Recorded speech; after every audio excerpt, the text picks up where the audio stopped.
బట్టల షాప్ అంటే షాప్లోకి వెళ్ళి చైర్ వేసుకొని కూర్చుంటే హాయిగా పైసలు వస్తాయని అనుకుంటారు.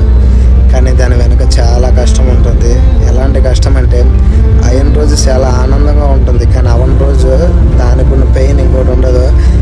వ్యాపారం ఏంటి అవ్వట్లేదు, కస్టమర్స్ రావట్లేదు, ఏం చేద్దాంరా, ఇట్లా అయితే ఎట్లా, ఐటమ్స్ ఎట్లా ఉండిపోయాయి, ఏం చేద్దామనేసి మనలో మనమే బాధపడుతూ ఉంటాము. వన్స్ ఒకసారి వ్యాపారంలో దిగినాక మళ్ళీ బ్యాక్ రావడం అయితే ఉండదు. ఎందుకంటే చాలా ప్రాపర్టీస్ పెడతాం కదా, దాంట్లోనే 2-3 lakhs ఎక్కువ పెడతాము దాంట్లోనే మెటీరియల్. మళ్ళీ బ్యాక్ వచ్చామంటే అవన్నీ ఖర్చు అయిపోతాయి. సో అందుకని అట్లానే మూవ్ అవుతారు చాలామంది. కానీ రీటైలర్ కష్టం అయితే చాలా ఎక్కువ ఉంటుంది ఫ్రెండ్స్. చాలా సాధారణంగా